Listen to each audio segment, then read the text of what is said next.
ಕರ್ನಾಟಕದ number 1 PU college Excel PU college Guruvayanakere.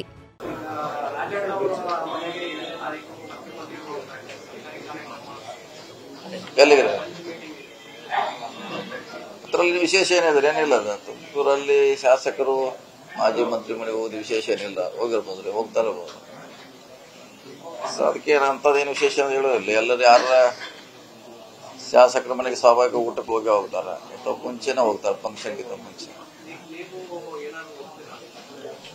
ನಾವು ಹೋಗುತ್ತಾ ಅಲ್ಲಿ ಪ್ರಶ್ನೆ ಉದ್ಭವ ಆಗಲ್ಲ. ಅಲ್ಲಿ ನಮ್ಮ ಕಾರ್ಯಕ್ರಮ ಇಲ್ಲ, ಯಾವುದೂ ಇಲ್ಲ.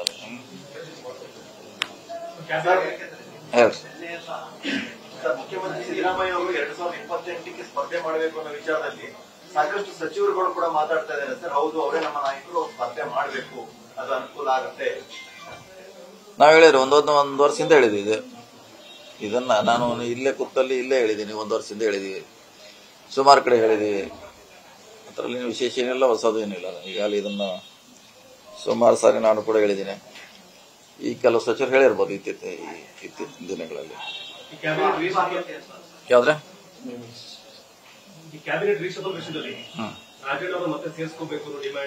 ನೋಡಿ, ಅದ ಪದೇ ಪದೇ ದಿವಸ ಅದನ್ನೇ ಕೇಳೋದ್ರಿಂದ ಅದೇನು ಪರಿಹಾರ ಆಗೋಲ್ಲ, ಅದು ಲಾಜಿಕ್ ಎಂಡು ಹೋಗೋಲ್ಲ. ಈಗ ನಾವೇನು ಹೇಳ್ಬೇಕ್ರಿ? ಅದ್ರ ಬಗ್ಗೆ ಉತ್ತರ ನಾನೇನು ಹೇಳ್ಬೇಕು? ಒಬ್ಬ ಮಂತ್ರಿಯಾಗಿ ಹೇಳಿ, ನಮ್ಮ ಕೈಲಿಲ್ಲ, ಪದೇ ಪದೇ ನಾವು ಹೇಳಿದೀವಿ. ನೀವು ಅದನ್ನೇ ಕೇಳಿದ್ರೆ ಅದಕ್ಕೆ ಉತ್ತರನೂ ಇಲ್ಲ, ಪ್ರಶ್ನೆ ಎರಡೂ ಇಲ್ಲ ಆಗ್ತದೆ. ಸೊ ನೀವು ಯಾರು ರೈಟ್ ಪರ್ಸನ್ ಕೇಳಿದ್ರೆ ಅದು ಸರಿಯಾಗಿ ಉತ್ತರ ಅವ್ರು ಹೇಳ್ಬೋದು.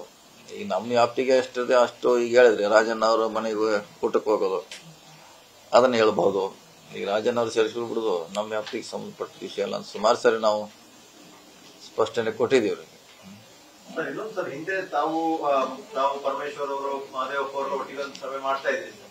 ಇತ್ತೀಚೆಗೆ ಅವರಿಬ್ರು ಸಭೆ ಮಾಡ್ತಾ ಇದ್ದಾರೆ ಸರ್. ತಾವು ಸಭೆಯ ಭಾಗವಾಗ್ತಾ ಇಲ್ಲ, ಯಾಕೆ? ಏನಾದ್ರು ವಿಶೇಷ ಇಲ್ಲ, ಅವ್ರು ಏನ್ ಮಾಡ್ರು, ನಾವು ಅದಕ್ಕೆ ಸಹಮತಿ ಇದ್ದೇ ಇರ್ತೇವೆ. ಅದೇ ನಮ್ನೇನು ಒಂದ್ಸರಿ ಮಾತಾಡಿರ್ತಾರೆ, ಅದರಲ್ಲಿ ಮುಂದುವರೆದ ಭಾಗ ಇರೋದು ಬೇರೆ ವಿಷಯಗಳ ಚರ್ಚೆ ಇರ್ಬೋದ್ರಿ. ಅದೇ ಚರ್ಚೆ ಮಾಡ್ತಾರ ಅಂತ ಹೇಳಿಕ್ ಆಗಲ್ರ. ಪ್ರತಿ ಸಾರಿ ಕುಡಿದಾಗ ರಾಜಕೀಯ ಚರ್ಚೆ ಮಾಡ್ತೀವಿ ಅಂತ ಹೇಳಿಕ್ ಆಗಲ್ಲ. ಬೇರೆ ಸಮಸ್ಯೆ ಇರ್ಬೋದ್ರಿ, ಮಾತಾಡಬಹುದ್ರಿ. ಉತ್ತರಾಧಿಕಾರಿ ಹೇಳಿಕೆ ಕೊಟ್ಟ ಮೇಲೆ ಕೆಲವು ಸಚಿವರ ಮಾತುಗಳು ನಿಮ್ಮ ತುಂಬಾ ಆಪ್ತರಾಗಿದ್ದವರಲ್ಲಿ ಬೇಸರ ವ್ಯಕ್ತವಾದಂಗಾಯ್ತು ಸರ್. ಯಾಕೆ ಗೊತ್ತಿಲ್ಲ ಸರ್, ಕೆಲವು ಧ್ವನಿಗಳು ಹೌದು ಅವ್ರು ಯಾಕೆ ಹಂಗೆ ಹೇಳಿದ್ರು, ಯಾರು ಹಂಗೆ ಹೇಳಿರ್ಲಿಲ್ವಲ್ಲ, ಅವ್ರು ಯಾಕೆ ಹೇಳಿದ್ರು ಅನ್ನುವಂತ ಅಭಿಪ್ರಾಯ ತಮ್ಮ ಆಪ್ತರಾಗಿದ್ದಂತೆ ಕೆಲವು ಸಚಿವರನ್ನ ಕಾಣಿಸ್ತು ಧ್ವನಿ. ಪರವಾಗಿ ಹೇಳಿದ್ರೆ ವಿರೋಧ ಎರಡೂ ಇದೆ, ಮಿಕ್ಸ್ ಇದೆ. ಅದರಲ್ಲಿ ಮಿಕ್ಸ್ ರಿಯಾಕ್ಷನ್ ಇದೆ, ಎರಡೂ ಇದೆ.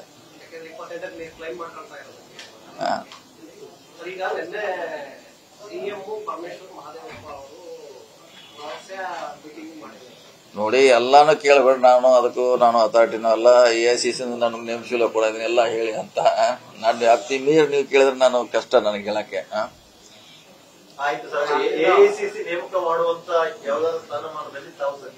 ಇಲ್ಲ, ಯಾವ್ದು ಇಲ್ಲ. ಯಾವಾಗ ಯಾರು ಕೊಡ್ತಾರ ಅವ್ರು ನಿಭಾಯಿಸ್ತಾರ ಅಷ್ಟೇ. ಈಗ ಯಾರು ಕೂಡ ಕ್ಲೇಮ್ ಮಾಡಿಲ್ಲ, ಬೇಕಂತ ಯಾರು ಕೇಳಿಲ್ಲ. ಅದು ಅಂತಿಮವಾಗಿ AICC, DCM, CM ಅವ್ರು ನಿರ್ಧಾರ ಮಾಡ್ತಾರ. ಇದೊಂದು ಸುದ್ದಿ ಡಿಸೆಂಬರ್ ನಂತರ DK ಶಿವಕುಮಾರ್ KPCC ಅಧ್ಯಕ್ಷ ಸ್ಥಾನದಿಂದ ಎಕ್ಸಿಟ್ ಮಾಡಿ ಬರಬಹುದು ಅಂತ. ಅದೇ ಒತ್ತಡ ತಂತ್ರನ ಅಥವಾ ಅವರು ಎಕ್ಸಿಟ್ ಆಗ್ಬಹುದು ಅಂತ ಅದೇ ಹೇಳಿದ ನಮ್ಮ ವ್ಯಾಪ್ತಿಗೆ ಸಂಬಂಧಪಟ್ಟ ವಿಷಯ ಅಲ್ಲ. ಬಿಡುದು ಪಡುದು ಅಥವಾ ನಿರ್ಧಾರ ಮಾಡೋದು ನಮ್ಮ ವರಿಷ್ಠರಿದ್ದಾರೆ, ಅದು ಅವರ ವೈಯಕ್ತಿಕ ವಿಚಾರ ಅಷ್ಟೇ. ಅದ್ರ ಬಗ್ಗೆ ನಾ ಏನು ಹೇಳಲಿಕ್ಕೆ ಆಗೋಲ್ಲ. ಕಳೆದ 4-5 ದಿನದಿಂದ ಎಲ್ಲರೂ ಹೇಳಿಕೆ ಕೊಡ್ತಾನೆ ಇದ್ದೀರಿ ಸರ್. ಪಾರ್ಟಿ ಮತ್ತೆ ಸರ್ಕಾರಕ್ಕೆ ಡ್ಯಾಮೇಜ್ ಆಗ್ತಾ ಇಲ್ಲ ಸರ್. ಹೈಕಮಾಂಡ್ ಆಕ್ಸಿಡೆಂಟ್ ಆಗಿದೆ. ಮತ್ತೆ ಈಗ ನೀವು ಬಂದು ಕೇಳಿ ನಾ ಏನ್ ಮಾಡ್ಲಿ? ಈಗ ನೀವು ಬಂದ್ರಿ ಕೇಳ್ರಿ, ಈಗ ಏನ್ ಹೇಳಿ? ನಾನು ನಿನ್ನೆ ಹೇಳಿ ಅಂತೇಳಿ ಮತ್ತೆ ಕೇಳ್ರಿ, ಈಗ ಏನ್ ಮಾಡ್ಲಿ? ಈಗ ನಾ ಏನ್ ಮಾಡೋದು ಹೇಳ್ರಿ? ಈಗ ಎಲ್ಲಾರ್ದು ಇದೇ ಪರಿಸ್ಥಿತಿ. ನೀವು ಕೇಳಿದ್ಮ್ಯಾಗ ಅವ್ರು ಓಡ್ ಹೋಗ್ಲಿಕ್ಕೆ ಆಗೋಲ್ಲ. ಏನ್ರ ಹೇಳಲೇಬೇಕು, ಹೇಳ್ತೀವಿ. ಹಂಗಾಗಿದೆ. ಈಗ ನೀವು ಬಂದ್ರಿ, ಮೊನ್ನೆ ಹೇಳಿದೀವಿ, ನಿನ್ನೆ ಮೈಸೂರಲ್ಲಿ ಹೇಳಿದೀವಿ, ಮೊನ್ನೆ ಬೆಳಗಾವದಾಗ ಹೇಳಿದೀವಿ. ಕಂಟಿನ್ಯೂ ಹಂಗೆ ಸಿರೀಸ್ ಆಫ್ ಪ್ರೆಸ್ ಮೀಟ್ ಆಗ್ತಾನೆ ಇದೆ. ಮತ್ತಿನ್ನು ಅದನ್ನು ಈಗ ಕೇಳಿದವ್ರು ನೀವೇ, ಮತ್ತೆ ಅದನ್ನ ಹೇಳಿದವ್ರು ನೀವೇ. ಅದು ನಾವ್ ಏನ್ ಮಾಡ್ಬೇಕಂದ್ರೆ ನಮ್ಮ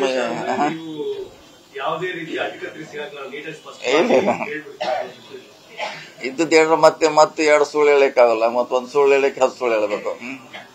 ನಿಮ್ಗೆ ಕೆಲವೊಂದು ವಿಷಯ ಸಹಮತ ಇರುತ್ತೆ, ಇಲ್ಲ ತಿರಸ್ಕಾರ ಮಾಡ್ತೀರಿ. ಈಗ ನವೆಂಬರ್ ಕ್ರಾಂತಿ ಡೆವಲಪ್ಮೆಂಟ್ ರೀಶಫಲ್ ಈ ಬಗ್ಗೆ ತಮ್ಮ ಸಹಮತ ಮತ್ತೆ ಇಲ್ಲ, ಅದೇ ನಾನು ರೀಶಫಲ್ ಮಾಡುವಂಥದ್ದು ನಮ್ಮ ವ್ಯಾಪ್ತಿಗೆ ಒಳಪಟ್ಟಿದ್ದ ಅಲ್ಲ. ನಾನು ಒಬ್ಬ ಮಂತ್ರಿ, ಅದರಲ್ಲಿ ಪಾರ್ಟಿ ಅಷ್ಟೇ ರೀ.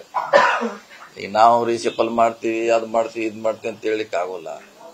ನಾನು ಮಂತ್ರಿ ಆಗಿದ್ದೇನೆ ಅಷ್ಟೇ.